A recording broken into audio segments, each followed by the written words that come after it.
नमस्ते साथीहरु, यस Lok Sewa tips YouTube च्यानलमा तपाईहरुलाई हार्दिक स्वागत गर्न चाहन्छु। आज पनि म नयाँ भिडियोको साथमा उपस्थित भएको छु।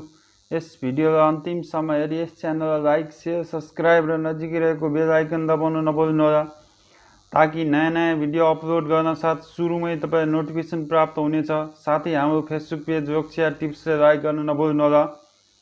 आज 2078 चैत्र महिनाको 23 गते बुधबार गोरखापत्रको ज्ञानसागर पृष्ठमा प्रकाशित महत्त्वपूर्ण वस्तुगत सामग्री लिएर आएको छु साथीहरु। यस भिडियोलाई अन्तिमसम्म हेरेर साथ दिनुहोला। प्रश्न नम्बर 1 रहेको छ, हालसम्म नेपालसँग दौत्य सम्बन्ध कायम भएका राष्ट्रहरूको संख्या कति पुगेको छ? 176। दौत्य सम्बन्ध कायम भएका पछिल्ला राष्ट्रहरू 176औं राष्ट्र बेलिज सन् 2022 अप्रिल 1, 175औं राष्ट्र दक्षिणी सुडान सन् 2022 मार्च 28, त्यसैगरी 174औं राष्ट्र रिपब्लिक अफ पलाउ सन् 2022 मार्च 21, त्यसैगरी 173औं राष्ट्र टिमोर लेस्टे सन् 2022 फेब्रुअरी 11, त्यसैगरी 172औं राष्ट्र बारबाडोस सन् 2021 डिसेम्बर 8, त्यसैगरी 171औं राष्ट्र सेरालियोन सन् 2021 जुन 29 मा। त्यसैगरी प्रश्न नम्बर 2 रहेको छ साथीहरु, चोबार सुक्खा बन्दरगाहको उद्घाटन कहिले गरियो? विक्रम सम्वत 2078 चैत्र 22 गते। त्यसैगरी प्रश्न नम्बर 3 रहेको छ साथी, प्रसिद्ध 7 गाउँले जात्रा कहाँ प्रचलित छ? कीर्तिपुर। त्यसैगरी प्रश्न नम्बर 4, कास्कीका 9 वटा ताल रामसार सूचीमा कहिले सूचीकृत भएका हुन्? सन् 2016 फेब्रुअरी 2 मा। विक्रम सम्वत 2072 माघ 19 गते। फेब्रुअरी 2 चाहिँ साथीहरु विश्व सिमसार दिवस पनि हो, त्यहीको अवसरमा। त्यसैगरी प्रश्न नम्बर 5, नेपालको कुन शहीद माइला उपनामले चिनिन्छ? दशरथ चन्द। त्यसैगरी प्रश्न नम्बर 6, सन् 2022 मार्च 3 देखि अप्रिल 3 सम्म न्युजिल्यान्डमा सम्पन्न 12औं अन्तर्राष्ट्रिय महिला विश्वकपको उपाधि कुन देशले जित्यो? अस्ट्रेलिया। दोस्रो इङ्ल्यान्ड। यो सँगै अस्ट्रेलियाले महिला क्रिकेट विश्वकपको उपाधि 7औं पटक जित्न सफल भएको। विक्रम सम्वत 2078 चैत्र 21 मा आइतबार न्युजिल्यान्डमा भएको फाइनलमा साबिक विजेता इङ्ल्यान्डले 71 रनले पराजित गर्दै अस्ट्रेलिया च्याम्पियन बनेको साथीहरु। फाइनलमा अस्ट्रेलियाले दिएको 357 रनको विशाल लक्ष्य पछ्याएको इङ्ल्यान्ड 43.4 ओभरमा 285 रनमा अल आउट भएको थियो। त्यसैगरी प्रश्न नम्बर 7, नेपालमा मूल्य अभिवृद्धि कर कहिलेदेखि लागू भएको? विक्रम सम्वत 2054 मङ्सिर 1 गतेदेखि। त्यसैगरी प्रश्न नम्बर 8, कुन देवतालाई पारसनाथ भनिन्छ? पशुपतिनाथ। प्रश्न नम्बर 9, पञ्चमहाभूत भन्नाले केलाई जनाउँछ? पृथ्वी, जल, तेज, वायु र आकाश। त्यसैगरी प्रश्न नम्बर 10, नेपाल भारत शान्ति तथा मैत्री सन्धि कहिले भएको? सन् 1950 जुलाई 31। यस सन्धिमा नेपालको तर्फबाट मोहन शमशेर र भारतका तर्फबाट चन्द्रेश्वर नारायण सिंहद्वारा हस्ताक्षर गरिएको। प्रश्न नम्बर 11, ट्रान्सपरेन्सी इन्टरनेसनलको मुख्यालय कहाँ रहेको छ? Berlin, Germany. त्यसैगरी प्रश्न नम्बर 12, आरटीको पूरा रूप के हो?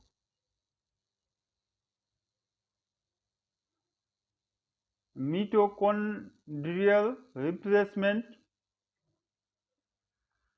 त्यसैगरी प्रश्न नम्बर 13, प्रतिष्ठित ओस्कार एकाडेमी अवार्डको 94 संस्करणमा सर्वोत्कृष्ट ठहर्ने फिल्म कुन हो? द कोडा। सन् 2022 मार्च 28 मा अमेरिकामा सम्पन्न सो सर्वोत्कृष्ट निर्देशकको उपाधि जेन क्याम्पियनले उचालेकी द पावर अफ द डगका लागि उनले यो उपाधि पाएकी। उनले ओस्कार अवार्डमा 2 वटा मनोनयनमा पर्ने महिला निर्देशकको रेकर्ड तोडेकी। त्यस्तै उत्कृष्ट अभिनेत्रीको उपाधि चाहिँ जेसिका चास्टेनले जितेकी छन्। उनले the eyes of Tammy Fei का लागि उपाधि जितेकी। 94 संस्करणको ओस्कार अवार्ड विजेताहरू अन्तर्राष्ट्रिय feature film drive my car, उत्कृष्ट फिल्म कोडा, उत्कृष्ट निर्देशक जेन ESPN द पावर अफ डग, उत्कृष्ट अभिनेता बिल स्मिथ, किङ रिचार्ड, उत्कृष्ट अभिनेत्री Jessica चास्टेन, the eyes of my Temi Fei, उत्कृष्ट सह अभिनेता ट्रोए कट्सर कोडा, त्यसैगरी उत्कृष्ट सह अभिनेत्री Ariana DeBose, best side story, animated feature film Encanto, त्यसैगरी cinematography Dune, Greig Fraser, costume design Encanto, त्यसैगरी documentary feature summer of sole,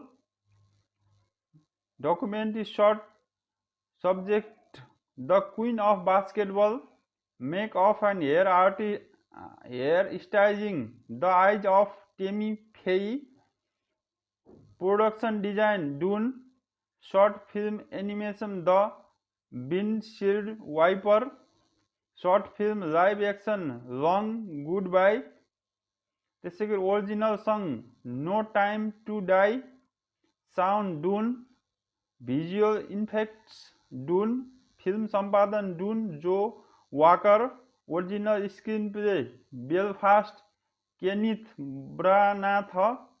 ब्रानाघ,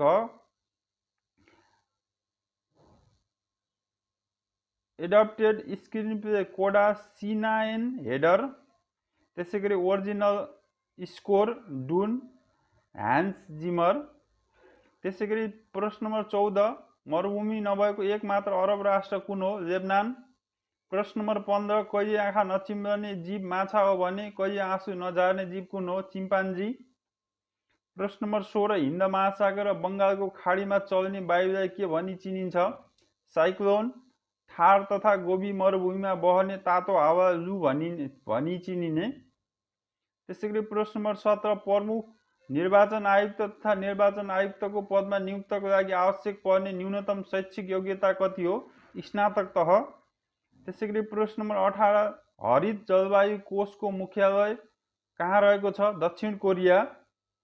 प्रश्न नम्बर 19 भारतमा वस्तु तथा सेवा कर कहिलेदेखि लागू गरिएको हो?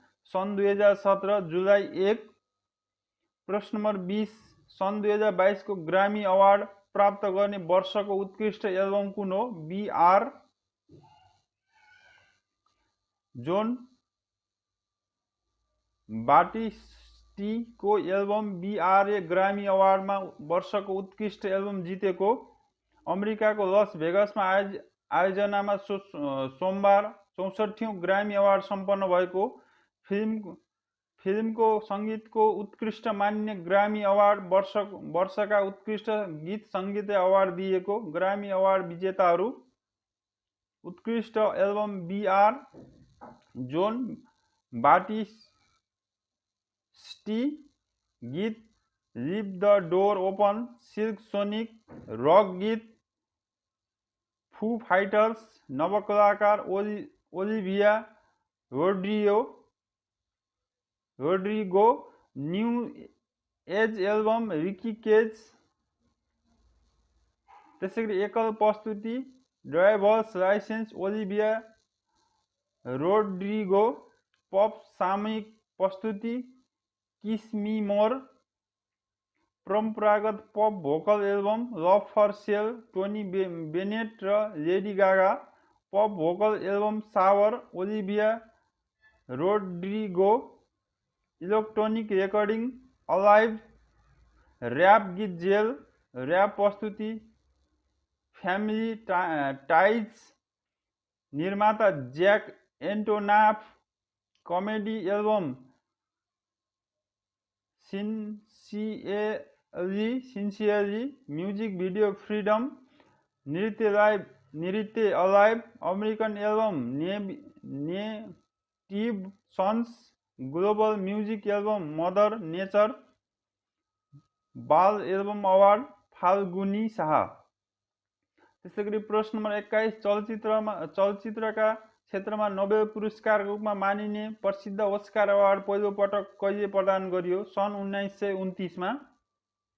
त्यसैगरी प्रश्न नम्बर 22 पूर्वजबाट सरेर नआएको तर अकस्मात देखा पर्ने नयाँ गुणयुक्त सन्ततिको विकास हुने प्रक्रियालाई के भनिन्छ? एउटै जातिका सजीवहरूको बीचमा देखा पर्ने असमानतालाई नै परिवृत्ति, मातापितामा भन्दा सन्तानमा देखिने केही न केही फरक भिन्नता भनिन्छ। एकै खाले वंशाणु भएर पनि फरक फरक किसिमको वातावरणमा हुर्कँदै जाँदा विभिन्नता देखा पर्नुलाई वातावरणीय परिवृत्ति भनिन्छ। त्यसैगरी प्रश्न नम्बर 23 राणा शासन विरुद्ध सम्झौताहीन सङ्घर्ष गर्ने 4 शहीद मध्ये सबैभन्दा पहिला मारिने शहीद को हुन्? शुक्रराज शास्त्री। त्यसैगरी प्रश्न नम्बर 24 कुशे औँसी पर्व कहिले पर्दछ? भाद्र कृष्ण औँसी, बुबाको मुख हेर्ने दिन अर्थात् पिता पर्वको रूपमा मनाइने। त्यसैगरी प्रश्न नम्बर 25 सम्पूर्ण जीवजन्तुहरूले श्वास प्रश्वासका लागि अक्सिजन लिने र कार्बन डाइअक्साइड छोड्ने तथा उक्त कार्बन डाइअक्साइडलाई बोटबिरुवाले खाना बनाउनको लागि यी अक्सिजन हावामा उत्सर्जन गर्ने प्रक्रियालाई के भनिन्छ? अक्सिजन चक्र। त्यसैगरी प्रश्न नम्बर 26 अन्तर्राष्ट्रिय न्यायालयमा कतिजना न्यायाधीश रहने व्यवस्था छ? 15 जना। प्रश्न नम्बर 27 आशीकुडा केसँग सम्बन्धित छ? भन्सार। प्रश्न नम्बर 28 नेपालमा हाल कति स्थानीय तह रहेका छन्? 753। प्रश्न नम्बर 29 काठमाडौँमा सम्पन्न नेपाल, पपुवा न्युगिनी, पिएनजी र मलेसिया बीचको त्रिकोणात्मक अन्तर्राष्ट्रिय T20 सिरिज कसले जित्यो? नेपाल। विक्रम सम्वत 2078 चैत्र 22 गते कीर्तिपुर स्थित त्रिवी मैदानमा पिएनजीलाई 50 रनले हराउँदै नेपाल च्याम्पियन बनेको। नेपालले दिएको 169 रनको लक्ष्य पछ्याएको पिएनजी 16.2 ओभरमै 118 रनमा अल आउट भएको थियो। उक्त सिरिजमा नेपालका अलराउन्डर दिपेन्द्र सिंह ऐरी उत्कृष्ट खेलाडी घोषित। उनले प्रतियोगिताभर 255 रन जोड्दै 7 विकेट पनि लिएका थिए। सन्दीप लामिछानेको कप्तानीमा नेपालको पहिलो उपाधि रहेको छ साथीहरू। त्यसैगरी आजको अन्तिम प्रश्न निजामती कर्मचारीको एकै प्रकारको पोसाक लगाउनु पर्ने व्यवस्था कहिलेदेखि गरिएको हो? विक्रम सम्वत 2068 साउन 1 गते। यसका प्रस्तुतकर्ता टङ्क केसीलाई धेरै धेरै धन्यवाद। आजको भिडियोमा यति नै साथीहरू। यस्तै नयाँ भिडियो हेर्नको लागि यस च्यानललाई सब्स्क्राइब गर्नुहोला र नजिकै रहेको बेल आइकन दबाउन नभुल्नुहोला ताकि नयाँ भिडियो अपलोड गर्न साथ सुरुमै तपाईँलाई नोटिफिकेसन प्राप्त हुनेछ। साथै हाम्रो फेसबुक पेज लोकसेवा टिप्सलाई लाइक गर्न नभुल्नुहोला। भिडियो कस्तो लागिरहेको छ कमेन्ट बक्समा कमेन्ट गर्नुहोला। तपाईँहरूको एक लाइक एक सब्स्क्राइब आगामी दिनहरूमा यस्तै नयाँ भिडियो बनाउन हौसला प्रदान गर्नेछ। धन्यवाद।